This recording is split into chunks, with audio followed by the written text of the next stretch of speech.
Bismillahirrahmanirrahim. Assalamualaikum warahmatullahi wabarakatuh.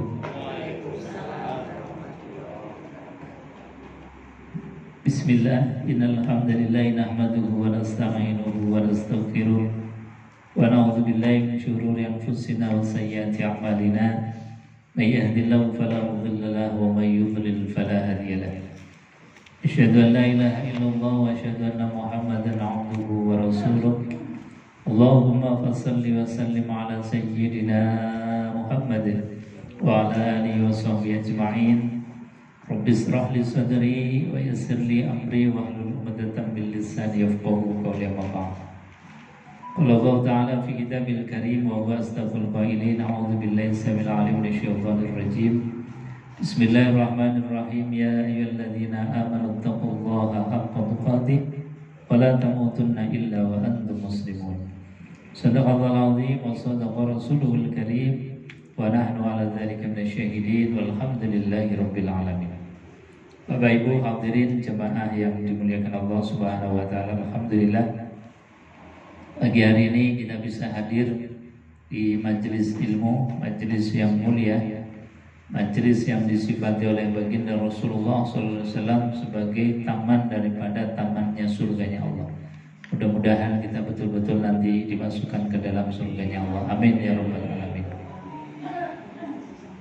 Jemaah yang dimuliakan Allah, alhamdulillah hari ini hari yang ketiga di bulan Ramadan atau hari yang keempat kalau yang mengawalinya hari Senin. Rasanya baru kemarin tahu-tahu udah puasa yang ketiga kalinya. Artinya apa? Sebentar lagi sudah Lebaran. Sudah Lebaran. Jadi Lebaran kurang 1 bulan. Ini menandakan bahwasanya kita dalam masuki bulan suci Ramadan dalam keadaan senang, gembira, sehingga tidak terasa sudah 3 hari ini kita memasuki bulan suci Ramadan. Mudah-mudahan doa kita, harapan kita sampai selesai bulan suci Ramadan ini dan dipertemukan dengan Ramadan yang akan datang. Amin ya rabbal alamin. Bapak Ibu hadirin jamaah yang dimuliakan Allah, kita lanjutkan kajian tafsir Al-Qur'anul Karim masih pada surat Al-Baqarah ayat yang ke-114. Di ayat yang ke-114 ini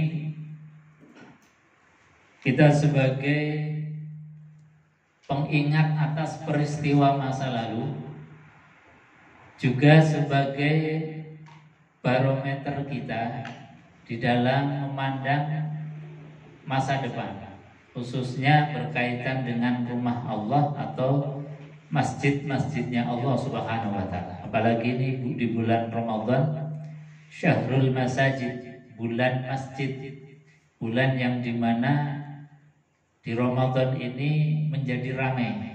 Yang biasanya di bulan-bulan biasa masjid ya biasa-biasa saja, tapi di bulan suci Ramadan ini biasanya lebih ramai dibandingkan dengan biasanya.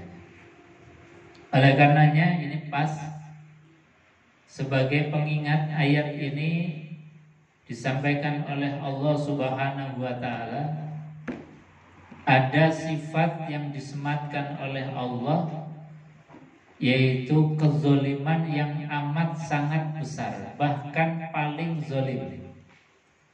Jadi kata Allah Subhanahu wa taala, wa man azlamu mimman mana'a masajidallah ayyuzkara fiha ismuhu wa sa'a fi kharabiha. Kata Allah, wa man azlamu, dan siapakah azlamu yang lebih zalim? Maknanya apa? Aila ahada azlam, tidak ada kezaliman yang melebihi daripada ini. Jadi puncak daripada puncak kezaliman ini yang disampaikan di dalam ayat yang akan kita bahas, yaitu apa? Mimman mana'a masajidallah ayyuzkara fiha ismuhu wa sa'a fi kharabiha, yaitu orang mana'a masajidallah, yang mencegah untuk datang kepada rumah Allah. Ayyuzkaru fiha ismuh, yang niat mereka datang itu untuk mengingat Allah, berzikir kepada Allah Subhanahu wa taala, ay bis-shalah wat tasbih. Yang dimaksud adalah orang yang mau sholat dan orang yang mau berzikir, bertasbih, mengagungkan asma Allah Subhanahu wa taala. Wa sa'a fi kharabiha, dan orang yang hendak menghancurkan Baitullah. Ini ayat dalam asbabun nuzulnya. Saya urutkan dulu dari asbabun nuzulnya ayat, sehingga setting gambaran peristiwanya ini menjadi jelas. Ayat ini turun berkaitan dengan ketika baginda Nabi besar Muhammad SAW itu sampai di Hudaybiyah. Hudaybiyah berangkat dari Madinah ke Mekah yang niatnya mau melaksanakan ibadah haji bersama rombongan yang sangat besar. Para sahabat yang mengikuti Rasulullah itu tidak hanya 100-200 tapi ribuan bersama Rasulullah SAW pergi dari Madinah mau ke Mekah, niatnya mau menunaikan ibadah haji, tetapi di Hudaybiyah itu kemudian terhalang. Mana'a masajidallah, jadi terhalang oleh orang yang menghalangi untuk mendatangi Baitullah.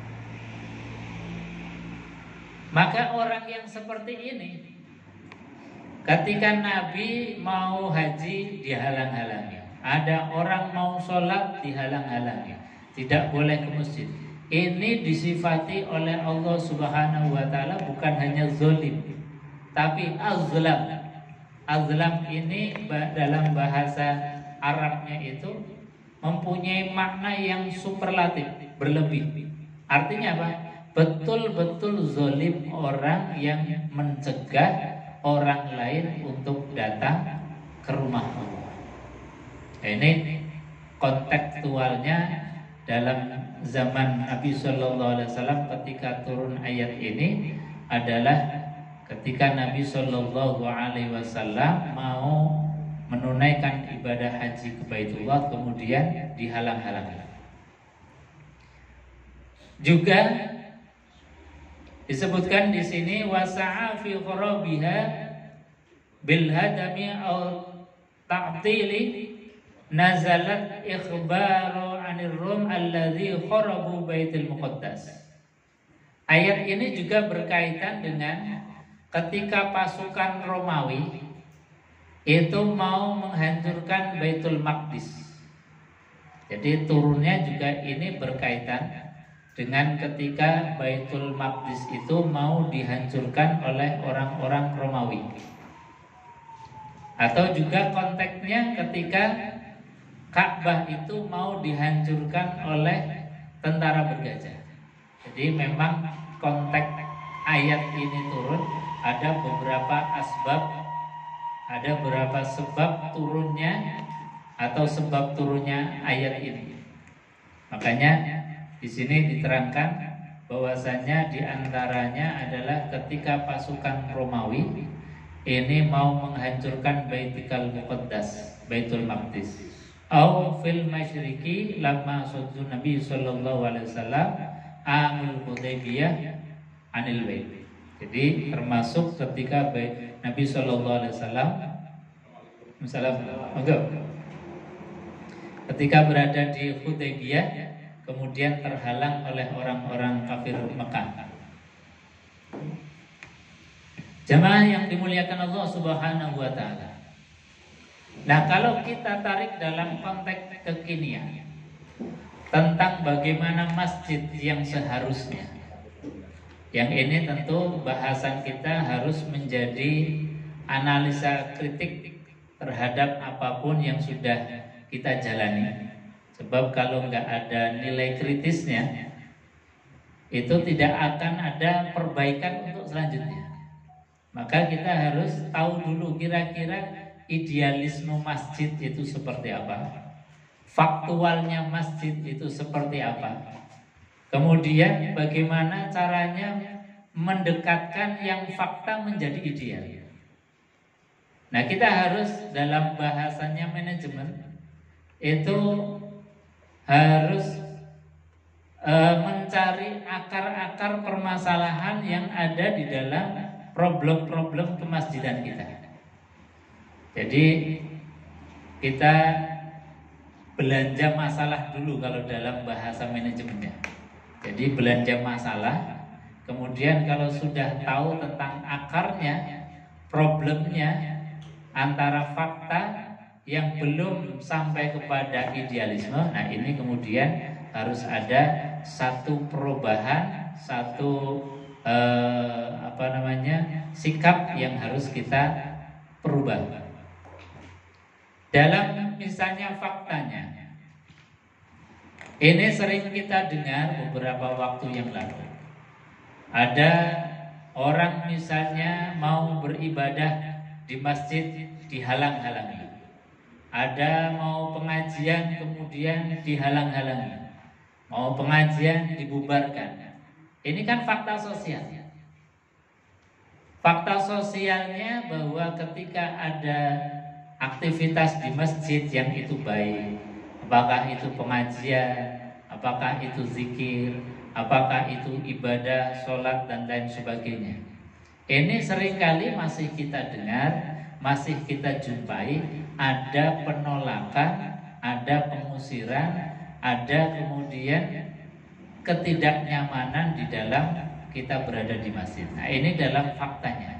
Artinya belanja masalahnya ketika kita di masjid belum difungsikan secara benar visi dan misinya sebagaimana Allah Subhanahu wa taala diterangkan di dalam Al-Qur'anul Karim. Nah, padahal Allah sudah terangkan secara detail. Terangkan secara detail ketika Allah Subhanahu wa taala membangun Baitullah, membangun Ka'bah. Itu visi misinya luar biasa. Kata Allah, wa idza'alnal bait masabatan linnas. Wa idza'alna, dan sungguh kami jadikan Baitullah itu satu tujuannya adalah masabatan linnas, untuk tempat kumpulnya manusia. Jadi tempat kumpul ini menjadi prioritas. Artinya apa? Bahwa kita misalnya yang jadi takmir atau pengelola masjid itu harus menjadikan masjid itu tujuan utama adalah masabatan linnas. Artinya apa? Kalau tempat kumpulnya manusia, berarti ya manusia kebutuhannya 24 jam. Maka harusnya masjid itu buka 24 jam. Cuman kadang-kadang kita punya masjid masih habis sholat kemudian dikunci rapat-rapat. Nah, ini problem ketakmiran kita, problem manajemen masjid kita. Jangan sampai kemudian ada mana'a masajidallah, penghambatan ataupun pelarangan terhadap siapapun orang yang mau beribadah di dalam masjid. Ngunci masjid itu kan artinya sudah mencegah. Meskipun tidak secara verbal melarang orang untuk ibadah dalam masjid, tapi dengan mengunci itu artinya membatasi fungsi-fungsi masjid. Ini sekali lagi idealismenya Quran. Saya bahas dari idealismenya dulu. Soalnya apa? Kalau dalam fakta-faktanya kita masih tadi belum ideal sebagaimana yang dikehendaki oleh Allah Subhanahu wa taala. Jadi tujuan masabatan linnas, tempat kumpulnya manusia, satu berarti harusnya masjid bisa diakses 24 jam karena apa? Kebutuhan umat di dalam mengakses masjid pun 24 jam. Ini. Juga masabatan linnas yang dimaksud adalah bagaimana menjadikan masjid itu menjadi nyaman untuk ditinggali, nyaman untuk ditempati, nyaman untuk berada di dalamnya. Dari mulai yang paling kecil anak-anak nyaman di dalamnya, di masjid, berarti bagaimana memfasilitasi dunia anak supaya betah di masjid. Memfasilitasi mungkin kalau di zaman kita dulu itu memfasilitasinya ya anak-anak boleh tidur di masjid. Jadi dulu kita itu waktu kita kecil itu kan habis mainan misalnya slodor, mainan malam, kemudian gak pulang ke rumah tidurnya di masjid. Di zaman sekarang kayaknya gak ada anak-anak tidur di masjid. Nah, ini problem juga. Artinya apa? Masjid masih ada jarak dengan anak-anak. Anak-anak belum dinyamankan. Sampai-sampai dalam kondisi masjid pun tidak ada anak yang tidur di dalamnya. Kalau kita zaman dulu habis nonton misbar aja pulangnya tidurnya di masjid. Malam pulangnya ke masjid. Jadi masjid itu nyaman juga untuk anak-anak. Nah sekarang kadang-kadang anak ke masjid aja sudah dioprak-oprak. Ini problem. Makanya kemarin di DMI Dewan Masjid Indonesia itu ada satu program bagaimana program masjid itu ramah anak. Masjid yang ramah anak itu artinya ya dunia anak itu difasilitasi. Dunia anak itu apa? Ya mainan. Artinya masjid kalau anak-anak itu bermain, yaitu sebetulnya dunianya. Jadi kita selaku orang tua mungkin mengerem dulu. Mengerem ketika anak-anak itu lagi memang dalam dunianya, ya kita yang sedang berada di dunia kita, orang dewasa, ya mengerem diri. Kadang-kadang orang tua yang dewasa ini juga nggak sabar ketika melihat anak-anak itu ramai. Nggak sabarnya kemudian melarang anak-anak, akhirnya anak-anak malah takut datang ke masjid. Nah ini problem kita. Jadi anak-anak pun kemudian ada dunianya dan difasilitasi. Kalau di dunia sekarang mungkin masjid ada wifi-nya sehingga anak-anak meskipun main tetap mainnya berada di masjid. Meskipun itu mungkin mainan game dan lain sebagainya, tapi ya memang dunianya begitu. Kemudian yang remaja itu juga bagaimana remaja supaya remaja ini betah di dalam masjid. Dunianya remaja gimana? Ya punya kebebasan ekspresi. Punya kebebasan ekspresi di dalam masjid. Sementara ini hampir jarang sekali masjid yang kemudian memberikan fasilitas-fasilitas ekspresi bagi anak-anak yang dalam masa transisi itu antara anak dan dewasa. Yang ini seringkali kemudian menjadi liar. Menjadi liarnya apa? Misalnya menjadikan mereka itu tergabung dalam geng-geng motor. Akhirnya kan jadi tambah nggak karuan. Tapi kalau difasilitasi misalnya ada kegiatan motor tapi inisiatornya dari masjid, itu kan pasti ada terkontrol. Meskipun nakal yang nggak nakal-nakal banget. Jadi kalaupun nakal itu masih dikontrol. Tapi kalau anak-anak dalam dunia seperti itu yang sudah tidak ada kontrol sama sekali, ya misalnya di Kelenteng Sari aja anak-anak bawa parang, bawa luar biasa itu. Di daerah kita, di sekitar kita, itu artinya bahwa kita itu dalam kontrol itu masih sangat jauh dan peran-peran kemasjidan itu masih jauh dari apa yang menjadi harapan Allah. Bahwa masjid itu sebetulnya harus menjadi masa batal dinas, tempat kumpulnya manusia. Juga kita yang dewasa yang sudah bisa berpikir, berumur dan sebagainya, yang memang harusnya sudah kembali kepada rumah kita yang hakiki. Kita ini kan memang kalau misalnya pas lagi muda, remaja, yang mengembara saya kira masih wajar. Tapi kita ini sudah wayahis kudu mudik. Kudu mudik, harus mudik ke tempat hakiki kita, ke rumah hakiki kita. Apa itu? Kata baginda Rasulullah SAW, rumah hakiki kita itu adalah masjid. Baituka al masjidu baitu kulli mu'minin. Masjid itu rumahnya orang beriman. Maka bagaimana masjid memfasilitasi kita-kita ini untuk betah di dalamnya. Mungkin ada majelis zikir, ada majelis ilmu, ada tempat kita ini curhat, atau sekedar ngobrol bareng berada di masjid. Ini menjadi kebutuhan kita. Dan bagaimana masa batal linnas, tempat kumpulnya manusia itu betul-betul menjadi satu tujuan, satu visi yang memang dibangun oleh sebuah lembaga kemasjidan atau ketakmiran. Kemudian tujuannya masjid itu wa'amna, menciptakan rasa aman. Nah, menciptakan rasa aman ini yang mencipta adalah kita, orang-orang masjid. Maka ketika misalnya masjid itu malah justru menjadi kadang problem sosial. Problem sosialnya apa, misalnya ditakmir, rebutan takmir misalnya. Atau problem sosial lagi misalnya speaker yang tidak terkendali. Kalau di kota masih mending, kalau di kampung itu, saya kalau pulang ke kampung saja kadang-kadang luar biasa.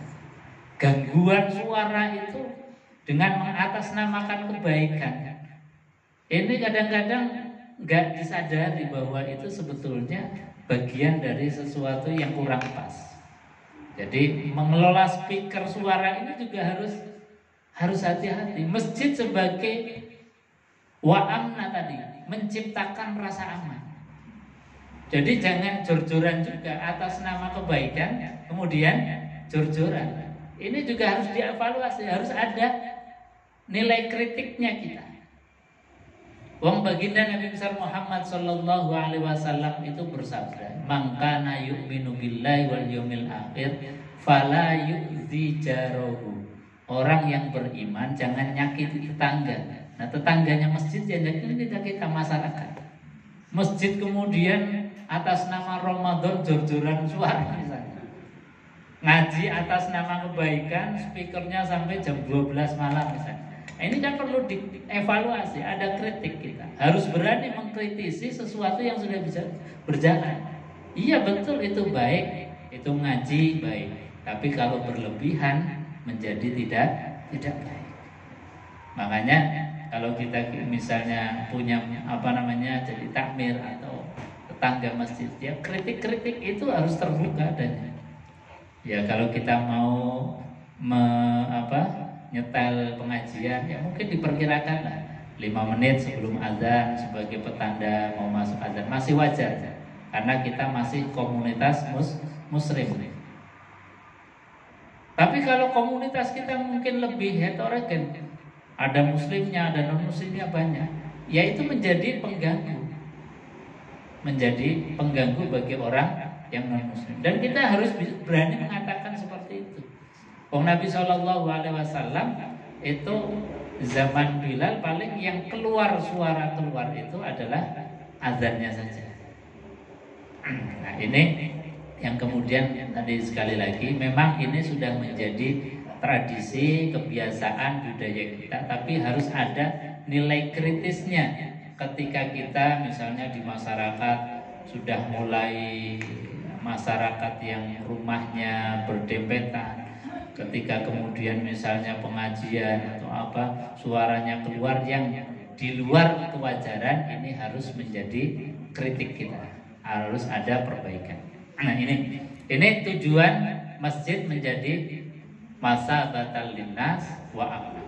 Jadi sekali lagi bahwa masjid harus menciptakan rasa aman dalam segala sisinya, dalam berbagai macam aspek kehidupan. Nilai amannya itu harus didialogkan terus. Ini masih aman gak? Kalau misalnya masyarakatnya sudah terbiasa begitu dan merasa nyaman, bahkan kalau nggak ada speaker merasa ada yang hilang, ya nggak apa-apa. Itu sudah menjadi tradisi, sudah menjadi kebiasaan. Jadi harus didialogkan terus. Tapi ketika misalnya ada yang sudah mulai ada yang terganggu pas pulang kerja, kok speakernya kemudian terlalu keras dan sebagainya. Ini berarti harus mulai ada perbaikan. Ini wa amna. Makna wa amna yang lebih luas lagi di dalam berbagai macam bidang adalah kita orang masjid harus menjadi pilar-pilar kedamaian. Damai dalam ekonomi, damai dalam kesehatan, damai dalam politik, damai dalam budaya. Ini kita harus kemudian memahami itu. Damai dalam ekonomi misalnya, ketika ada tetangga masjid kita, saudara kita ini yang mau makan susah, orang masjid atau masjid harus menjadi pilar bagaimana untuk menyelesaikan problem itu. Ketika ada anak yang tidak sekolah, dan tidak sekolah itu sebetulnya problem dan itu dosa besar, maka kita yang paham harus kemudian mencari solusi bagaimana orang sekitar masjid itu bisa sekolah. Itu problem sosial yang masjid itu harus jadi pilar untuk bagaimana menyelesaikan problem sosial. Kemudian ketika misalnya ada orang yang sholat, kemudian sholatnya itu terganggu, memana'am masajid Allah, jadi mau ke masjid saja tidak bisa, maka itu tadi harus ada satu perbaikan. Ini visi misi yang disampaikan Allah dalam Al-Quran, masabatan linnas wa amna wattakhidhu min maqami Ibrahim musalla, dan ambillah tempat di maqam Ibrahim itu untuk tempat sholat. Wa ahidna ila Ibrahim wa Ismail an tahira baita lit-taifin. Tujuan masjid selanjutnya adalah untuk tawaf, dan ini khusus di Masjidil Haram yang ada Ka'bahnya. Kemudian apa? Wal akifin, tempat untuk i'tikaf.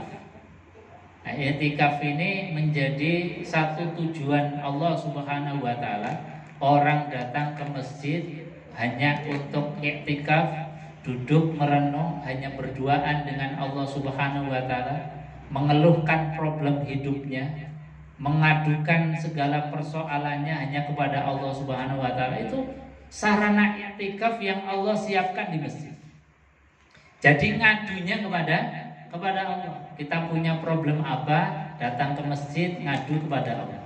Kita punya persoalan apa, kemudian dialog dengan Allah di masjid, itu difasilitasi oleh Allah Subhanahu wa taala. Itu maknanya adalah al-akifin, i'tikaf.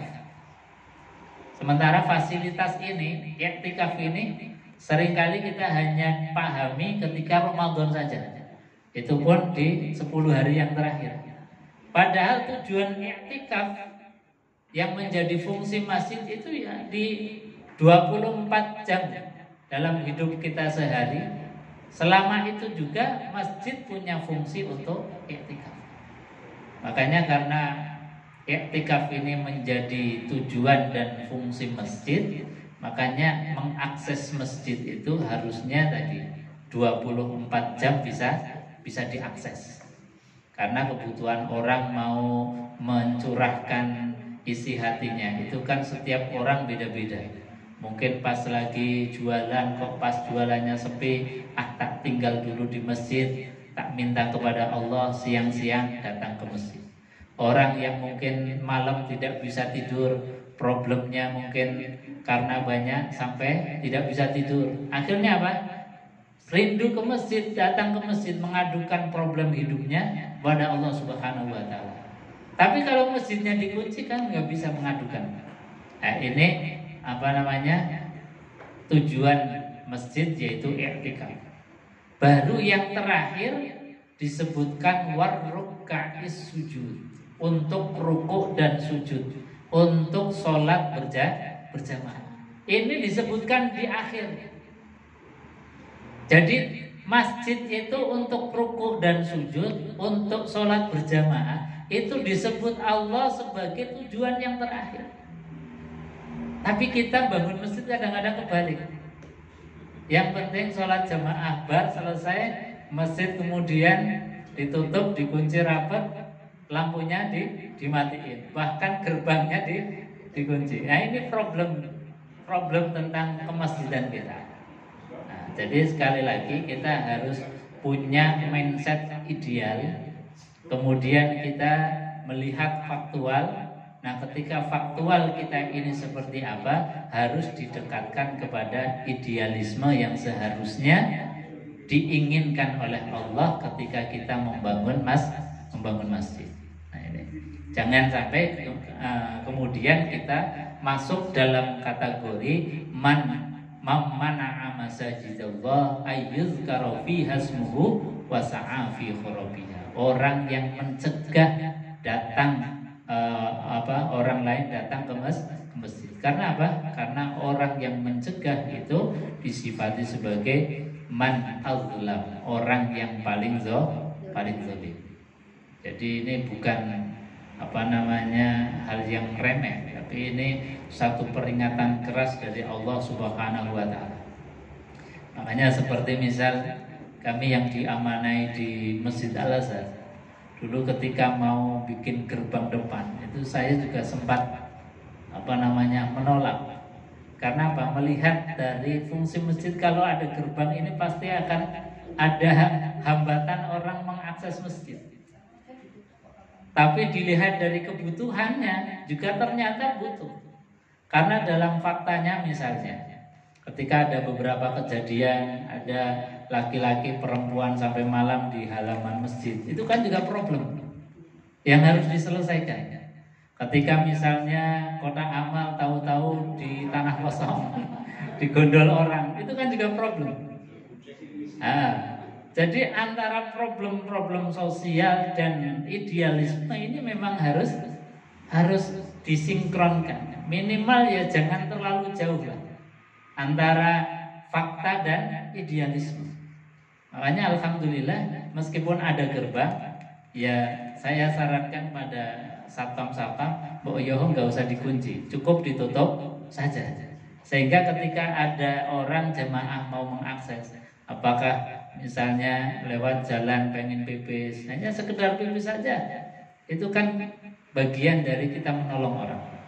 Atau tadi orang yang pengen sholat malam dan lain sebagainya bisa mengakses. Dan alhamdulillahnya kayak seperti Al-Azhar, untuk pintu nggak pernah dibuka sejak awal, nggak pernah dikunci sejak awal, itu nggak pernah dikunci, cuman gerbangnya saja itu kadang-kadang tergantung satpamnya. Tapi tadi permasalahan ini memang problemnya kita melihat faktual, fakta di dalam lapangan. Kadang-kadang kita ngelos ada problem, khawatir tadi tahu-tahu malam-malam ada orang dalam mobil, laki-laki perempuan yang nggak tahu muhrim atau enggak sampai malam, kan ini problem, masalah. Kadang juga kotak amal yang kemudian tadi digondol orang, ini juga problem. Makanya kata Cak Nun MH Ainun Najib, masjid itu hendaknya nggak usah dikasih apa-apa. Karena apa? Kalau dikasih apa-apa yang punya nilai, itu kadang-kadang atas nama jaga barang yang bernilai, kemudian tujuan utamanya malah terhambat. Makanya nggak usah dikasih apa-apa yang berharga, biar pelong-pelongan gitu.